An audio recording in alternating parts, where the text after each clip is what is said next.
You're not going to be a dictator, are you? I said, no, no, no, other than day one. Donald Trump has successfully moved the Overton window in a way that is as dangerous for the future of democracy in this country as anything else. This is what Vout and Project 2025 wanted. Newsom is he's daring Tom Homan to come and arrest him.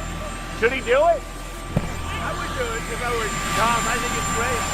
They control the Congress, they control the White House, and they control the courts.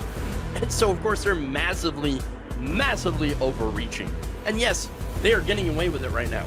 This is clearly a man who cannot tolerate criticism of him or what he does, which is exactly what authoritarianism is all about. The New York Times is just as fake as CNN and MSDNC. They really are the enemy of the people. What he is saying, rather bluntly, if you stand up to Donald Trump, he will punish you. Protesters in Philadelphia, state capitals in California, Minnesota, Michigan, Texas, Wisconsin, Indiana, and others showed up to oppose Trump, Musk, and Project 2025. US and President Trump has overseen America's largest military parade in decades as nationwide protests take place against his leadership. Demonstrations are happening right across the United States today to oppose the Trump administration. Two visions of America. On a day the country's deepening divide was there for all the world to see.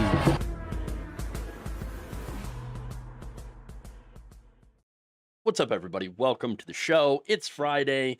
I'm your host, Jeff Waldorf, and you're watching Logically Left here on YouTube, Facebook, and Twitch. All the different platforms here. Well, not all of them, but all the bigger ones, I guess. You're not going to see me on, like, Rumble or Kick or anything like that, but although that would be interesting, wouldn't it? No. All right, I got a great show for you all today, and there's a lot of important stuff, as usual, to talk about. So, yeah, we're gonna dive into it. We got Nancy Mace in her town hall, especially afterwards, where she just unloaded onto a reporter. I'm gonna give you the details of that. Ridiculous. We've got a judge that shut down the 10 Commandments display in Oklahoma. I'm sorry, Arkansas. Yeah. So we've got that. We have Republicans basically saying, yeah, if Donald Trump helped traffic little girls for Jeffrey Epstein, I'd still vote for him. How many Republicans? I don't think it's going to surprise you, the number here. But we'll get into that. Yes, the Republicans are the pedo protection party.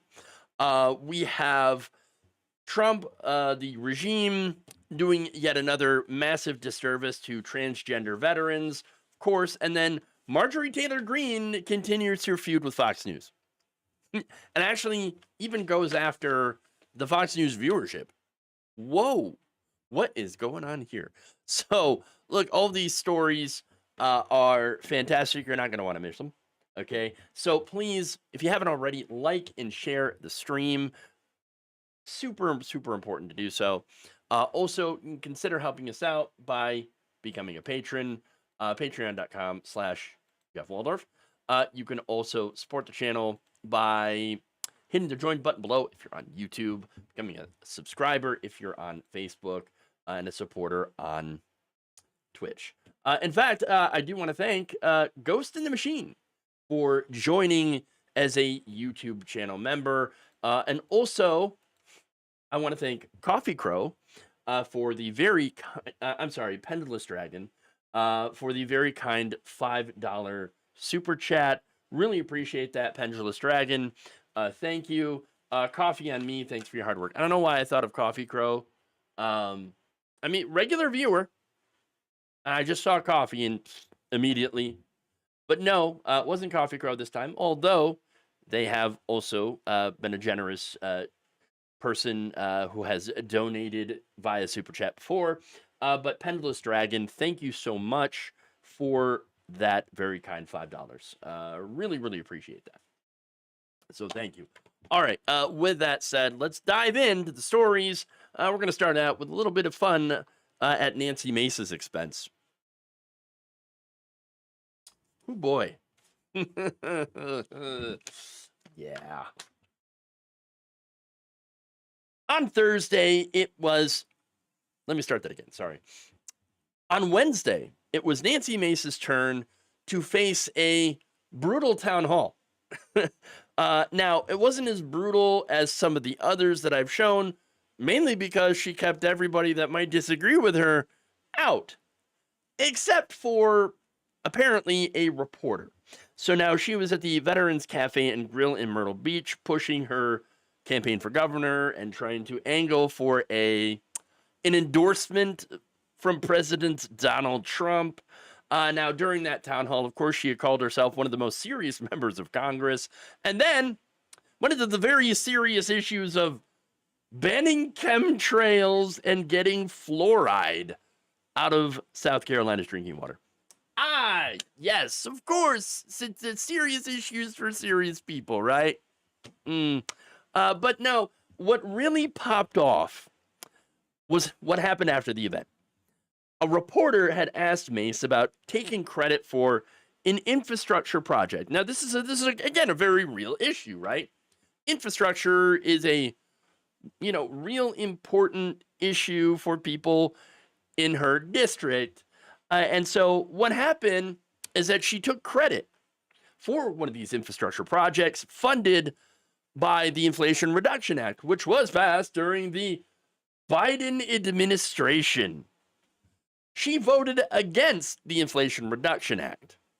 And so here's that little interaction between the two. I noticed that there's one of the accomplishments, things you were touting was the I-526 interchange. What was the exit at Long Point Road? Yes. Not the interchange, but yeah. But that funding came from the Inflation Reduction Act, which you voted against. Right. Is that an accomplishment? Is that something you can tout? No, absolutely. I mean, absolutely I can tout that. And you're a raging Democrat, so raging leftist with that kind of questioning. And I would say as a woman, you might want to think about how you view other women and how you treat other women, the way that you question them, because women are going to lead this country off the brink, and conservative women. The first female president of this country is going to be a conservative woman, not some liberal like you. Okay, again, just a question about the bill, whether you voted for it or not, to retire. Wow, okay, so that is how Representative Nancy Mace responds to questions that she might not like. Okay, immediately pulling out the woman card to say that you cannot criticize me because I am a woman and you're a Democrat and a raging leftist for asking me a question. But wait a minute, the interviewer was also a woman, obviously, and you didn't want to answer the question because you're a hypocrite. This doesn't have anything to do with your gender, okay? No, the reality is she voted against the bill and got money. It passed anyway, and she got money for her district from that bill. Meaning that you cannot take credit because if you had it your way, then that bill would not have passed and your district would not have gotten the money. That's very, very simple, okay? Very, very simple. And yet she's like, no, I can totally tout the money that I voted against. Oh, okay. Okay. Now, later on, she, of course, argued that, well, look, most of that package, which is $1.2 trillion, okay, it was completely wasted. Oh, except for the money that helped you, that you're taking credit for. Everything else is a waste. Okay, all right. Look, what's going on here is clearly conservative 101. Okay? If it helps you, then I hate it. If it helps you. If it helps me, it's awesome. Except, of course, when it actually comes to voting for it, because you don't vote for it. Lauren Boebert did the same thing. Okay, a lot of these Republicans constantly do the same thing. They will vote against something that benefits their districts. And when they go home to their districts, they're like, look at this thing that we got. Wow, isn't it amazing? We've got infrastructure now. She then, of course, wrapped up that interview by advising this reporter to, quote, read the Constitution. What does that have to do with taking credit for something that you didn't do? I mean, seriously. I mean, And then also said, well, oh, that's literally my job. What? Taking credit for things that you not only didn't do, but also actively opposed doing? Apparently, being a member of Congress is the easiest job imaginable. Okay. Now, here's the thing. Before the event even kicked off, and I alluded to this earlier when I said she didn't really allow other people in. What do I mean by that? Well, see, this woman who claims to be open to tough questions, okay, anytime, anywhere, I can handle the tough questions. I got the ovarian fortitude, okay, to answer your tough questions. Well, this is what happened prior to the event. Your hands on him. Why are you making Why she can't out? Get out. Get out. This is a private event. You are not to have a ticket. Get out. Well, I'm boarding your ticket right now. I'm on Team Mace. Get out. Get out. No. Out right now. Don't. I didn't do anything. You're getting out right now. You mount off. I need these women out. What? Mount off? We didn't do anything, out. buddy. We're standing here. I need them out right now. We did not do anything. Out. Stand here. Out. They have the right to trespass whoever they see fit. Oh, they do? Yes. They do not. This is the board. This is a private space. Hey, can we put it down? I'm not here. It only makes it worse. Okay? Guys, come on. I'm serious. We actually care about veterans. She doesn't count. Yes, she does. I'm the field director here. You have to get out. Huh. Oh, well, that's weird. Kicking people out. Well, you were mouthing off. Police! They're being mouthy! Private event! Get out! Now, of course, Nancy Mace was asked about this, and she's like, I didn't see anyone being forced to leave. Really? I didn't see that at all. She added, everyone has a First Amendment right to be here. But wait, she just said it was a private event. That was your campaign person. Now, there were other people who told NBC News that they had felt pressured to leave. In fact, one person's an independent, Kathy Hunt, said, I didn't clap and I booed something. And the woman in front of me turned around. She said, what are you doing here? Wow, so welcoming, so open, so free speech of them, isn't it? Look, I think it should be pretty clear to anybody who's watching that they don't actually care about free speech, about free expression. The only speech that they want is theirs. That's the reality. Nobody else is allowed. And if you dare to question the great Nancy Mace, you must be anti-woman, even if you are a woman. I mean, for a party that claims to despise identity politics, they sure as hell love to use it. And sure as hell love to claim that despite having the entire government under their control, that they are still somehow the victims. Weird. Oh, you don't understand. We are silenced and victimized. We are being cancel cultured. Bro, you are literally the loudest people in the room. You love to shut people down when they happen to disagree with you or call you out. Again, these people, it is always projection with them and always has been. I mean, jeez, Lord mercy. Okay. Moving on here. Let's get to some important news about religion in schools. Okay. Earlier this week, a federal judge temporarily blocked Arkansas's 10 Commandments in Schools law. So Arkansas is one of the handful of states in the South, obviously, Bible Belt, that have been trying to shove Christian nationalism in their schools. Now, Senate Bill 433, later named Act 573, had been signed into law in April. In addition to mandating that public schools put up the 10 Commandments, it also required all public buildings to put up a poster reading, "In God We Trust." Now, I mean, that's very, very, I don't know, unconstitutional. And so, of course, one of the arguments that the bill's backers insist is, hey, look, none of this has anything to do with promoting religion. So wait, you're taking these very, very religious documents and you're saying that that's, and requiring them to be posted in public places, but you're saying, well, I mean, but that's nothing to do with promoting religion. These religious documents being posted everywhere in places where you can't really ignore them. How? I mean, Republican Alyssa Brown, for example, she's a representative in Arkansas, says, we're not telling every student that they have to believe in this God, but we are upholding what those historical documents mean, and that the historical national motto. I mean, that works if you're stupid, if you're not paying attention to history, if you don't know what you're talking about.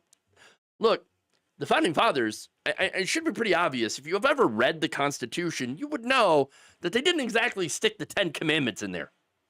They just didn't. That's it. I mean, it's not in there. And as far as, well, our national motto, our historical national motto, in God we trust. It is historic. It has been here since the beginning, except that it wasn't. That was actually declared the national motto back in 1956 as a response to godless communism. Yeah. So, again, there's nothing really historical about either of these things in the context of American history. They are historical, of course, but in the context of mandating that these things be stuffed in public schools, that argument doesn't really hold up. Okay? No, what this is about, it's about trying to inject Christian nationalism into our public schools. That's it. And of course, that would be unconstitutional. Period. Now, on Monday, U.S. District Court Judge Timothy L. Brooks, who's an Obama appointee, so of course they're going to rage about that. Obama! Okay. He issued a preliminary injunction, putting a hold on the law for now in the districts attended by the students involved in the case. Now, of course, that's because there are no more nationwide injunctions, and so it only has an impact in this area. I'll get to that later. But in his decision, he rightly pointed out that this was basically part of a broader scheme to try to put a specific religion into public schools, which happens to be evangelical Christianity. Okay, 45 years ago, he writes, the Supreme Court struck down a 10 Commandments law nearly identical to the one the Arkansas General Assembly passed earlier this year. That precedent remains binding on this court and renders Arkansas Act 573 plainly unconstitutional. Why would Arkansas pass an obviously unconstitutional law? Most likely because the state is part of a coordinated strategy among several states to inject Christian religious doctrine into public school classrooms. Look, this guy knows what he's talking about, all right? Brooks, he knows. He sees it. It's very, very obvious. Now, he says these states view the past decade of rulings by the Supreme Court on religious displays in public places as a signal that the court would be open to revisiting its precedent on religious displays in the public school context. Brooks then noted that while the Supreme Court could theoretically reverse all of these rulings, for now, the law is unconstitutional and has to be stopped. Period. Now, the rest, he says, is beyond the court's control. Now, what makes this really interesting is that the ruling completely dismantled all of the arguments that the state's lawyers were making in this case to put 10 Commandments all over school. Now, for example, they said that the families had no legal standing because their supposed injuries were, quote, merely speculative or hypothetical. Now, Brooks pointed out that that's not the case. Arkansas classrooms, he noted, will have all the donations they will need to purchase the Christian posters, and everybody knows what the posters are going to say since it's literally in the bill. So you don't have to wait for the poster to come out and to be posted somewhere for you to object to it. Okay? Brooks wrote that the commandments themselves are the problem because they send a message to the plaintiff's children that they do not belong in their own school community because they do not subscribe to the state's preferred religious doctrine, and said that it was disingenuous to pretend the families needed to wait to see that the posters on the walls before they could even complain about them. Because again, they already know what's in it. The state offers no examples of mitigating context either. Perhaps the state imagines, he writes, that in a math classroom, the surrounding context of equations would be mitigating. Or in a French classroom, photographs of the Eiffel Tower and French greetings would be mitigating. Such speculation is pointless. Furthermore, it is telling that the state's asserted secular purpose for displaying the Ten Commandments is to teach school children about the historical significance of the Ten Commandments to our nation's history, legal system, and education. Yet, the state has never mandated the display of any foundational secular documents of unquestionable importance to our nation heritage, such as, for example, the Declaration of Independence or the Constitution. That's correct. That has never been mandated in school, even though those are literally our founding documents. Those historic documents, he says, need not be displayed. The only items Arkansas believes a child must see every day in school to convey a proper sense of this nation's rich history are A, a poster with the words, "In God We Trust," and 2, a poster of the Ten Commandments. I mean, that is just brilliant, okay? I love this decision. This judge skewered the crap out of this bill and the ridiculous arguments in favor of it. Now, the plaintiff did bring some expert witnesses. One of them is Dr. Stephen K. Greene, who had basically been forced to explain that the Founding Fathers supported a wall of separation between church and state, which is true. And that the founding documents were not based on the Ten Commandments, and also the fact that there was no longstanding historical practice of putting the Ten Commandments in public schools. So why shove them in there in the first place? Now, how did the state respond to that testimony? They didn't. Not really. They didn't really respond to those questions. What they did was cite case law instead of historical sources because they don't have historical sources. Even though that argument, and again, the fact that they couldn't cite historical sources is what, undermines their argument, okay? Because again, their argument was the Ten Commandments have to be shown in schools because of the historical significance of them to the United States government. Boom. Destroyed. I think we'll call that a wrap, okay? Look, here's the thing about documents like these, whether it be the Ten Commandments or the Bible. I'm actually in favor of showing them in school, but only in the context of, for example, comparative religion classes that are elective. You want to learn about that in school? Here's a class explaining what they believe and maybe comparing that to what other religions believe. Maybe have a class that combines the belief systems and compares and contrasts Christianity versus Islam and Judaism. Okay, the 3 Abrahamic religions. That would be a fascinating class. I probably would have taken it. Okay, because I've always had an interest in lore. Okay, and that's what I view these religious texts as. Is this is the lore of this really belief system. Okay. And look, maybe even a history of Christianity class, if it's an elective. I think that's totally fine because for me, having those documents in there in the schools, the context really matters. The context matters. But here's the thing. That is not the goal here. Education is not the goal. It's indoctrination. Look, at the end of the day, Arkansas passed an illegal law that they knew was blatantly unconstitutional. Then they made up details about American history in order to try to defend said illegal law. And while practically bragging about the real plan behind this entire thing. And that was, of course, to institute Christian nationalism in our schools. And now, apparently, they're shocked Pikachu face that a judge actually ruled against them based on the merits of the case, their own arguments. Look, here's the thing. It is a small win, and let's be honest. And again, that's because of the lack of nationwide injunctions here, thanks to the Trump regime. But nonetheless, it is a win. It shows you that their arguments and their cases are easily defeated because of how completely unconstitutional they are. Okay? And look, that said, it's only a small win because you still have a lot of schools in Arkansas that, yes, have these posters that will be going up, that are already up. School has already started in many cases. And again, it's a lack of nationwide injunctions, which means, in this case should show you that if families were to stand up all across the state and challenge these laws, or challenge this law specifically in court, there's a very good chance that they will win.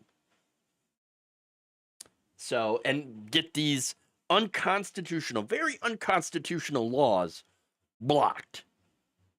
But until that happens, Christian nationalists will continue to attempt to do what they're doing and push Christian nationalism in schools by turning those schools into de facto churches. And that is something that every good American, religious or not, should be opposing.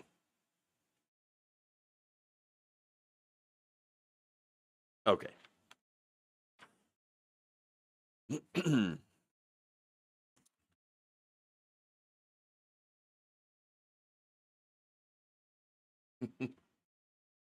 Thou shalt not use a Sharpie to change labor statistics. You don't like my music. Just on fire in the chat here on YouTube.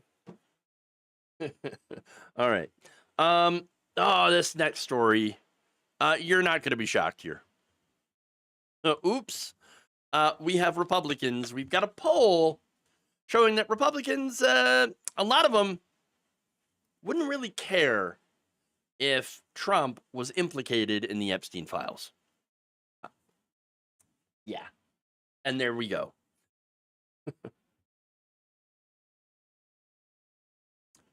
Nearly half of all Republican voters in a recent poll admit that they don't actually really care about protecting little girls from predators if it means voting against President Donald Trump.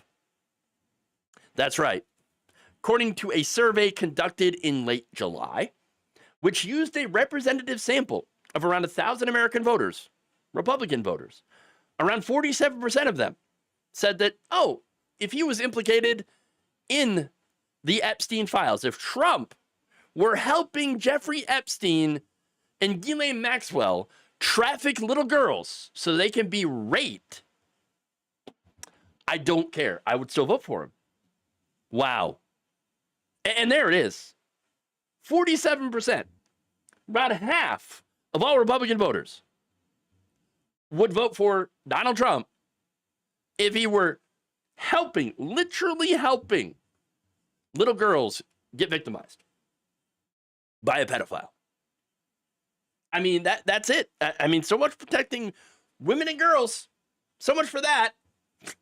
I mean, this is basically the same question as Trump saying, I could go out and shoot someone on Fifth Avenue and they'd still vote for me. Yeah. And apparently also, in addition to that, I could go out and I could help, traffic little girls for Jeffrey Epstein and they'd still vote for me. Yeah, that's exactly it. Exactly it. I mean, look, the survey, by the way, to give you the details about this, was conducted in partnership between Canadian market research company Ledger and media companies 338 Canada and Maintenance Media between July 25th and 27th of this year. Now, the question, again, was only asked of respondents who identified as Republicans. Oh, all right. Now, here's the thing. There's 47% that they wouldn't change their vote at all. But what about everybody else? I mean, 47% is not 100%. Well, 27% said, okay, yes, if he was implicated in the Epstein files, I would vote for another party. Okay.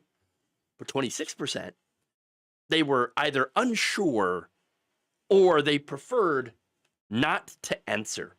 And you know what that tells me? That tells me that these people are aware enough to be ashamed to give a truthful answer. And why is that? Because they know they'd still be voting for him. They just don't want to admit it. And if that's true, taken together, that would be nearly 3/4, about 73% of all Republican voters saying that either they do not care, okay, about this, or would be too embarrassed to openly support Trump, but would still support Trump if he were helping a pedophile knowingly. Again, that is my read of the situation, and I don't think that it's too far off from the truth. That's the reality of the situation. Now, let's break it down by demographics, because I think that this is really important as well. Republicans, younger Republicans, aged 18 to 34, are actually the most likely to say that they would abandon Trump. They would leave the party and vote for someone else if he were implicated in the files. About 61% said that. Older Republicans, however, 55 plus, were actually the least likely to be swayed, with 58% saying, yeah, this wouldn't affect my vote at all. That's the cult right there. Right there. And of course, least shocking of all of this is the fact that it was older male Republicans that were more likely than their female respondents to say that this would not affect their vote at all. 55% to 38%. And so, look, I think it's pretty clear based on this and pretty much everything else, honestly, that Republicans are the pedo protection party. That's it. I mean, yes, it's over. It has been decided. They will protect the pedophile as long as that person, that pedophile, or their enablers are on their team. That's it. That's it. Now, the survey, of course, doesn't go into whether or not they personally approve of that behavior, but I think at the end of the day, knowingly giving your vote to someone who helped sex traffic little girls, I think that would be a tacit approval of that behavior. Simple as that. And it's ironic because you had a lot of Trump support coming from QAnon.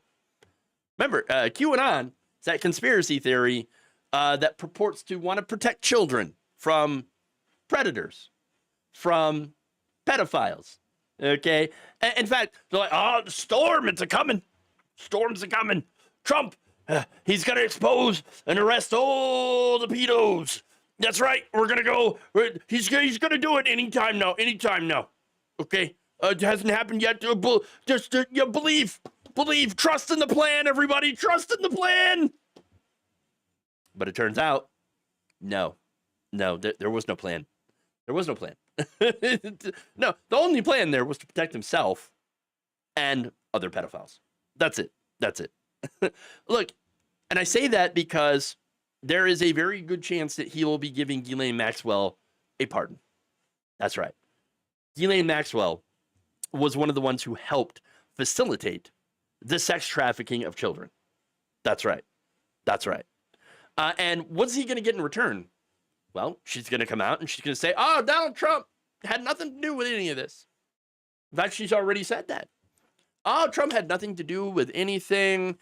He's completely not in the files whatsoever. But you know who is, and this is my speculation, but you know who is? Democrats, which will completely validate in their minds all the QAnon people who've been saying that all along, which again is not true, but there it is. Look, Trump wants this to go away. Okay. Recently, the White House held a big old strategy session behind closed doors on how to put this whole Epstein thing to bed. Okay. Despite the denials from J.D. Vance, this happened. According to CNN, citing a source familiar with the logistics, Trump administration officials had gotten together to map out the next steps regarding the Epstein files. Now, J.D. Vance faced a lot of criticism, and, because, look, this meeting first was happening at Vance's D.C. home. And then, we got to change that. Here we go. And in fact, they changed it from Vance's house to the White House. Both Attorney General Pam Bondi and FBI Director Kash Patel had allegedly been in attendance to this meeting. Oops. And there you go. Look, here's the thing. Okay, these people, QAnoners and these Trump supporters, what they're doing is that they're using the "what about protecting women and girls" as only a way to attack LGBTQ plus people. That's the whole point of this entire thing. Okay? Look, the reality is the vast majority of people who prey on children are white cis males. That's it. For example, on Thursday, ABC 13 received a report from the DOJ about a 34-year-old named Jacob Ryan Barnett, who had been arrested by the FBI in North Carolina on Wednesday. Okay. So, that right there, that is Jacob Ryan Barnett. Looks like a white cis guy. Not a drag queen.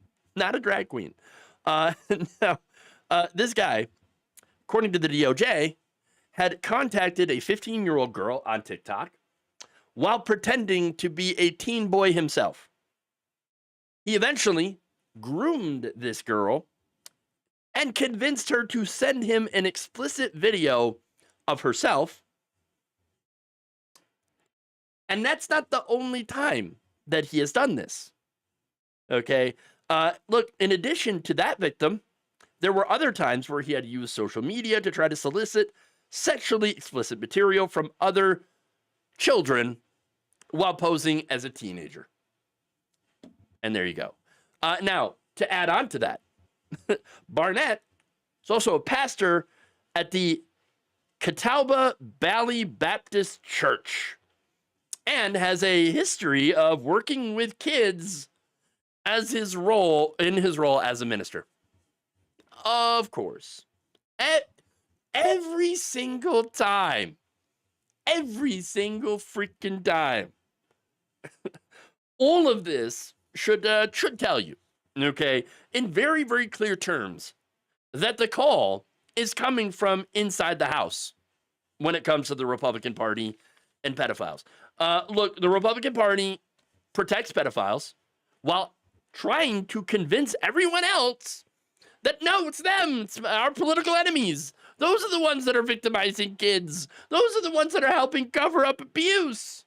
It's the trans people, it's LGBTQ people, it's drag queens, it's anybody but us. Please don't look at us while they're out there diddling kids.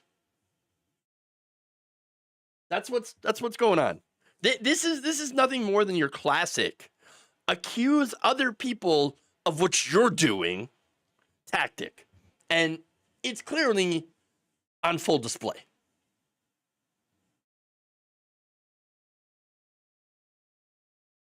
I know, I doubt any of you watching are at all shocked about any of this. And Designer Dragon over on Twitch says, look, even if there was a ton of Democrats in there, I want them in jail too. And that's really the difference, right?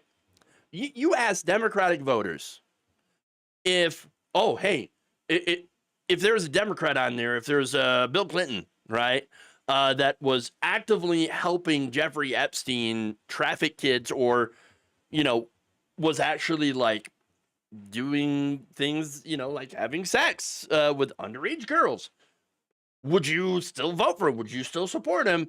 And the vast majority of Democrats would be like, hell no, put that guy in jail. Gross, pedo. And that's the difference that you don't see in the Republican Party, because the Republicans are like, no, we will support our pedos. We just don't like yours. It's a cult. It's a cult. It's what I keep trying to say. And of course, none of the people that actually need to hear this information are ever going to believe it. And that's the worst thing, right? I mean, that's one of the worst things about this is the people you're trying to convince that, hey, you're in a cult, they're never going to believe it. And so, sometimes it feels like you're wasting your breath, but at the same time, this is information, this is real, it has to get out. And perhaps if there's a way to at least break some of these people of that cult mentality, of that delusion, well, look, may not be a lot, but if you can get 1 or 2 people to break that from reporting the facts and reporting information, then I'll call that a win.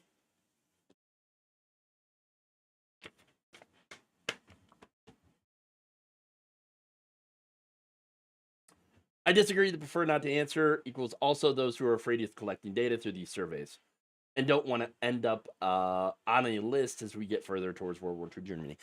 But that's the thing, though. Like, these are Republicans.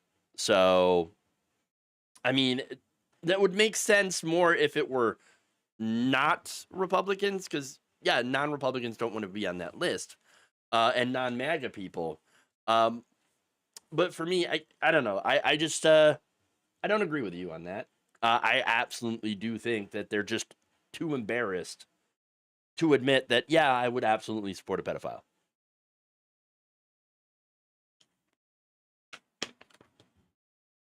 All right, anyway, let's move on.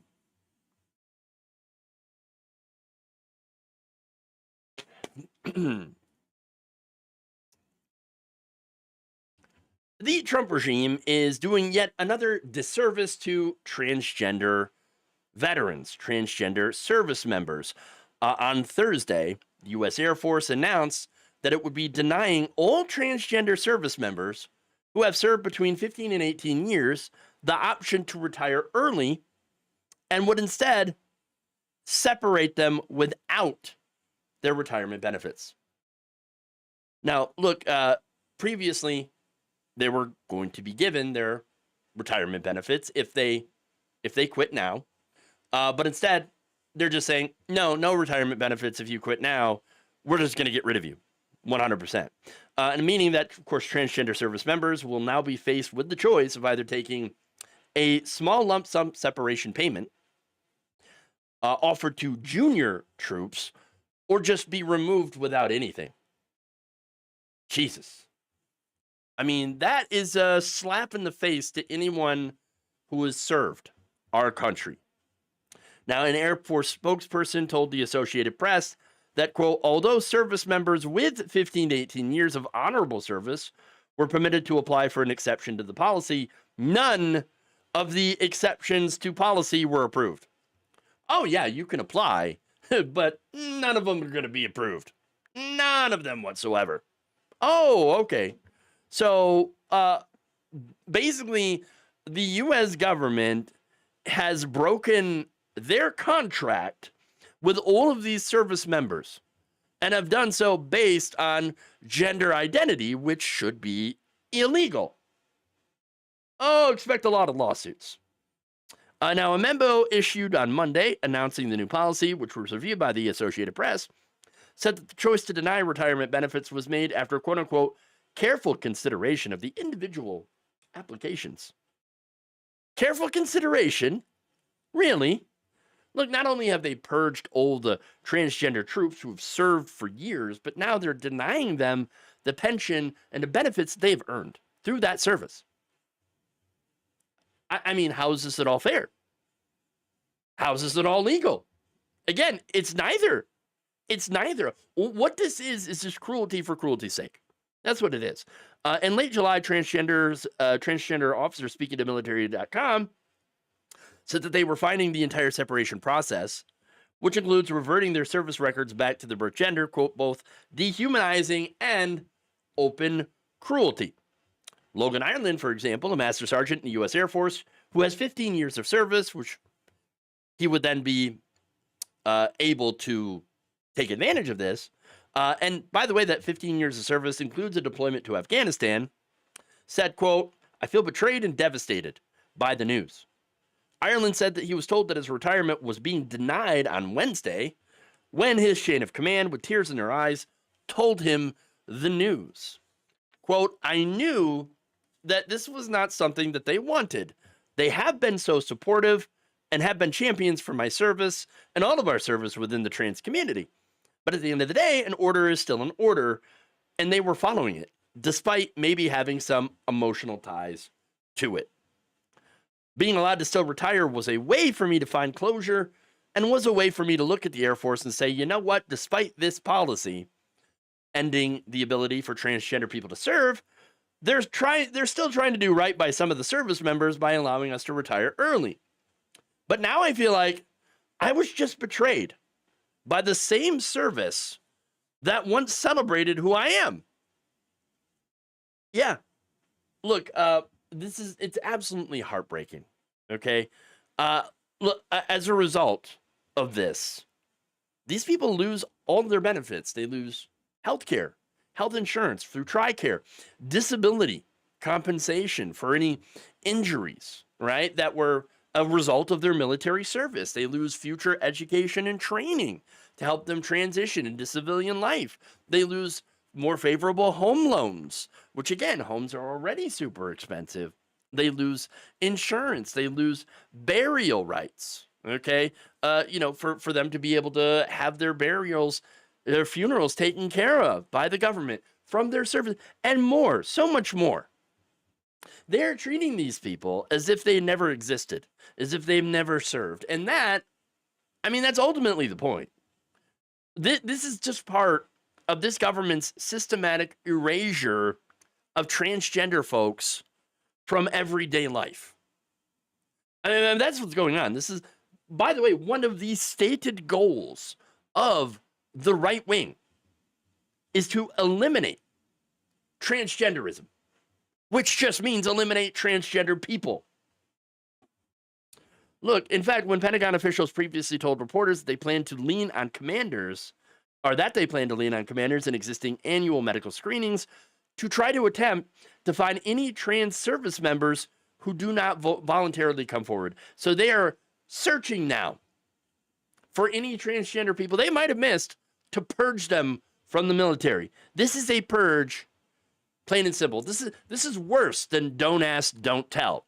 Remember, that used to be their policy for LGBTQ folks, right? Oh, yeah, look, don't ask, don't tell, okay? I don't really care what's going on in your pants as long as you can serve, right? This is this administration saying, we actually care a lot about what's going on in your pants.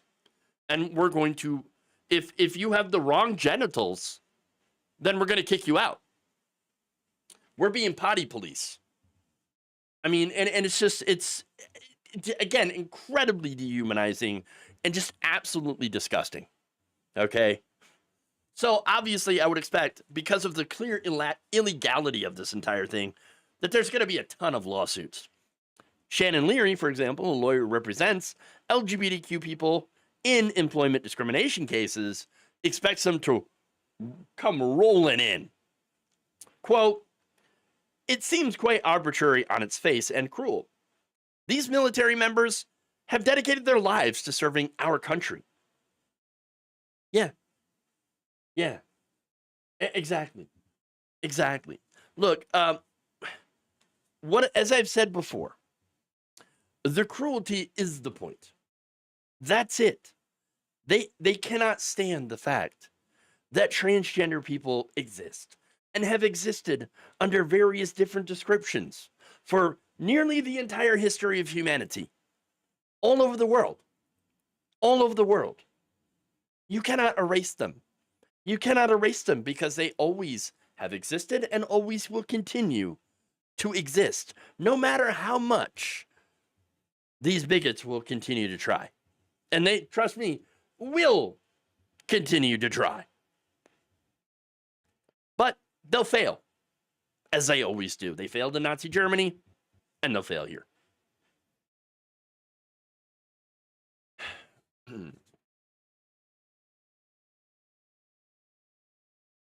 Okay.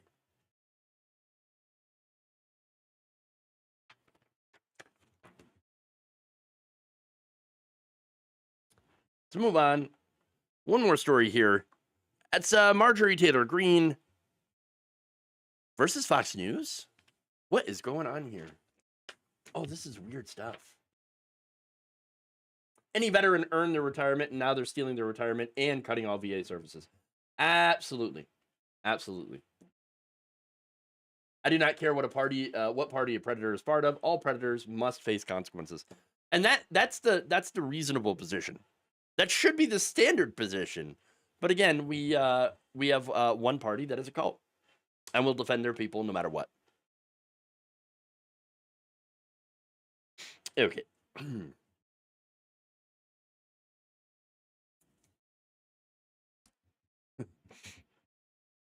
Representative Marjorie Taylor Greene is taking her apparent feud with the Republican Party further.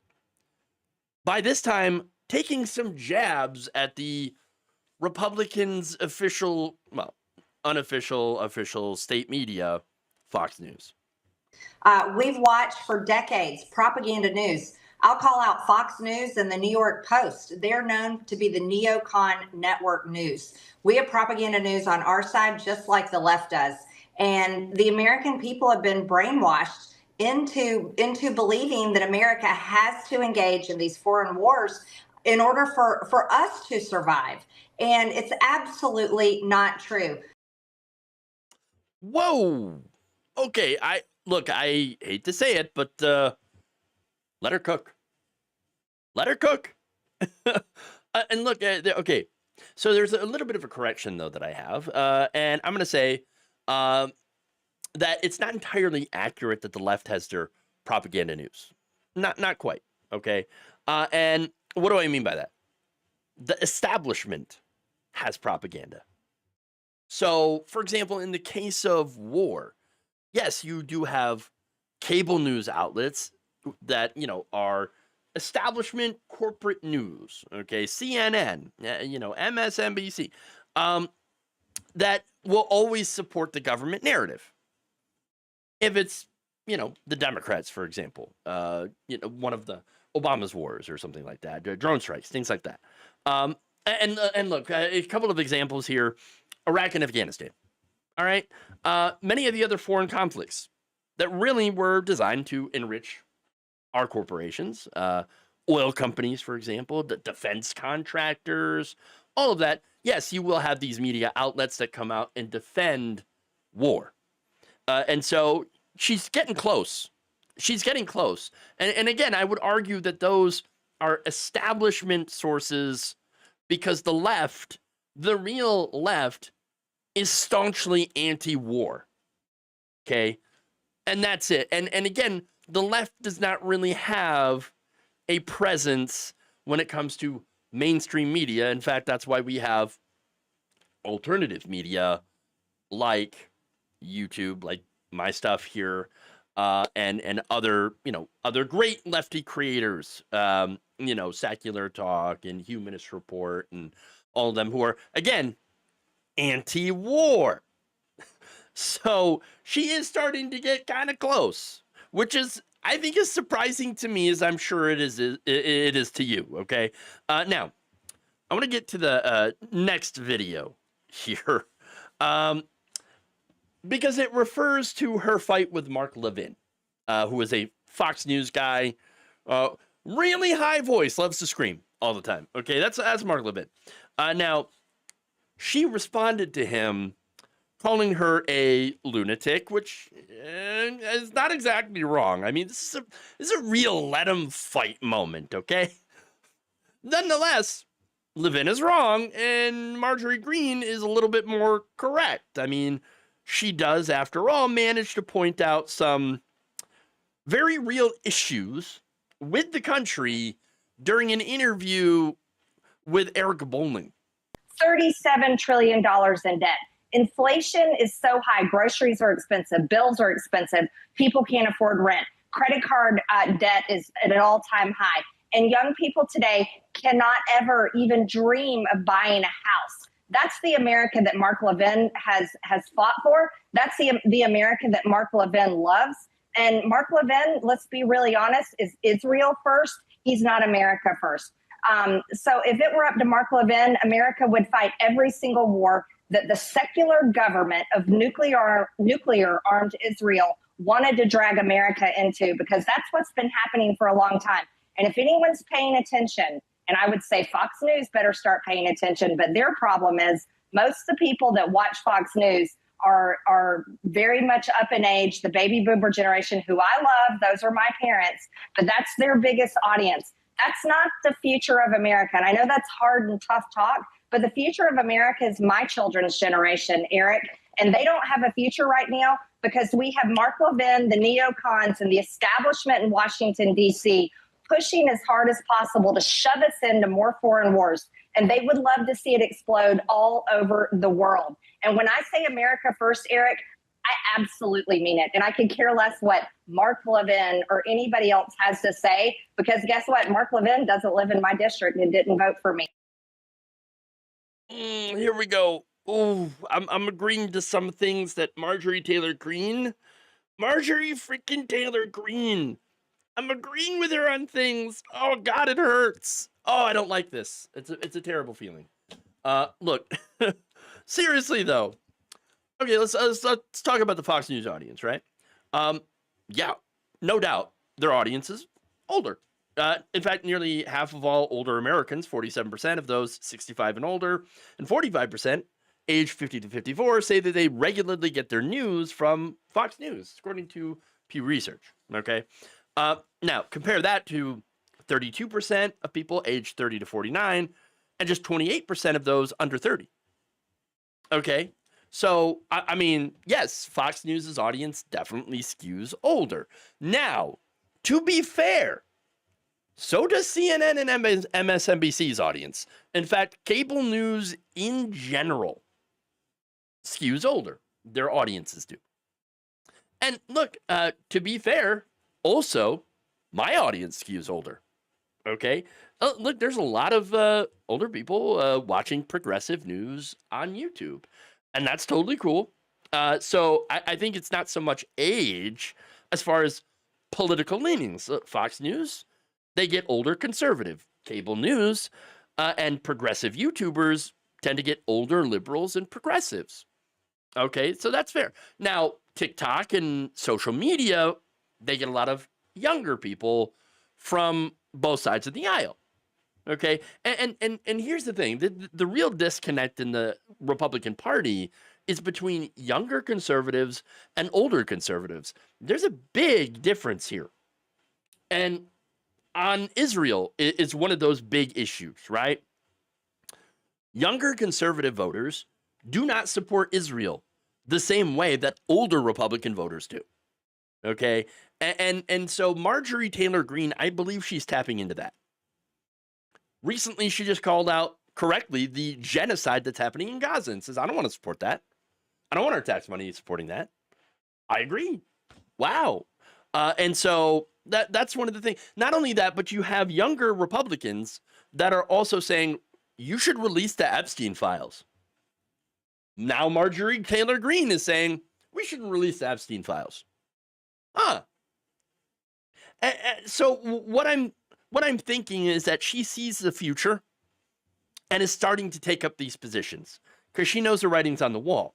Now, whether or not she actually believes them or is trying to cynically take up positions that might help her with her political career with younger voters, I don't really give a damn, okay, honestly. I think at the end of the day, if she actually does make some real moves that, will end the foreign wars and maybe stop sending weapons to Israel, okay, great, wonderful.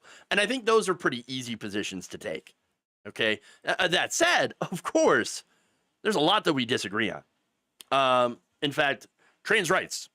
I'll fight her every single day on the issue of transgender people. I believe in trans rights. She does not. She is virulently transphobic, okay? I'm not going to give her an inch on that.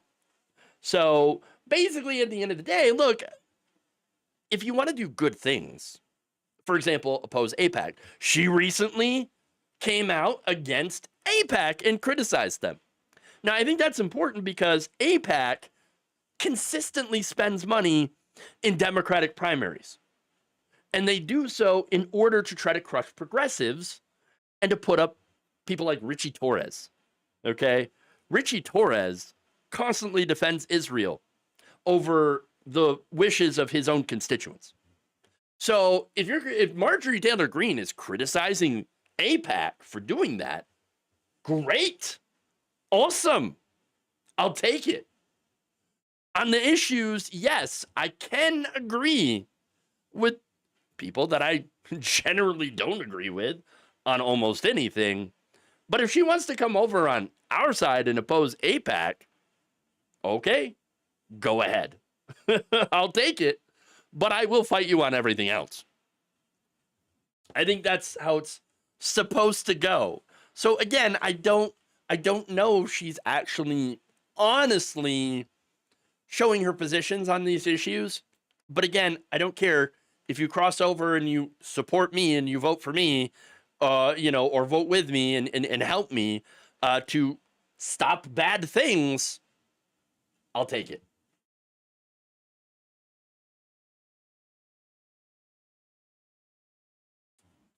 Weird days. Wait, what? Okay, now I'm conflicted. Yeah, it's a bizarre thing. But here's the thing too, and I think it's really important to point out. You do not have to, even if you say, "Oh, I agree with this," super conservative right winger, on this particular issue. It doesn't mean that you have to agree with them on other issues or actively take their side and support them. No, not what I'm advocating for. I'm just saying that if someone wants to take the issue of being anti-war and be anti-war, great. I won't criticize you for that, but I will criticize you with everything else, for everything else. Okay. What are we boomers supposed to watch to get the truth, if not free speech radio and podcasts? Certainly not except for a few MSNBC late night casters. I mean, yeah, there's a lot of great independent media YouTubers and all that. So, this show as well, yeah, that's something that, I try my best to give you the facts. And so, yeah, watch us, watch other YouTubers, progressive YouTubers. Some of the names that I've already given you, as well as, I don't know, Ring of Fire, Fair and Balanced. It's great show. They're against all this stuff, and generally, we agree on most issues. Jesse Dollimore is another great one. I have done plenty of segments and have had Jesse on the show before, and we agree on pretty much most of these issues, and we'll give you an honest take, and so that's what we're doing here. Okay, war is basically lots of poor people killing other poor people, and who may have been best friends in other situations. Yeah, no, absolutely. War is always fought by the poor and the desperate, and always commanded by the rich and powerful. So yeah, why do they? It's like, why do they always send the poor? It's a song from System of a Down. So I believe it's called BYOB, and about the wars in the Middle East. So yeah, that's now I'm gonna have to go listen to that song later. You don't like my music, says I still happen to hate MTG and Trump. Yeah, no, you can do that. Absolutely.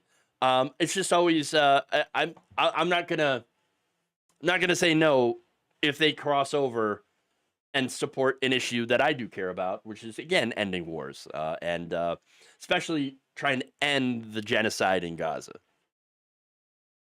It's just it's sometimes it's really, that's what makes it sometimes difficult to be consistent. But you have to. You just have to. Okay. That's it. All right. Thank you, everybody, for joining me today. Please like and share the stream if you haven't already. Once again, thank you to Penniless Dragon for the very kind $5. If you want to support the channel, because I need your support, okay, more than ever, need your help, sign up, become a patron, patreon.com/Jeff Waldorf, or become a channel member by hitting the join button below, or becoming a subscriber on our Facebook page or on our Twitch channel. So with all that, be really careful. Oh, trust me, I am. I am very, very careful about that.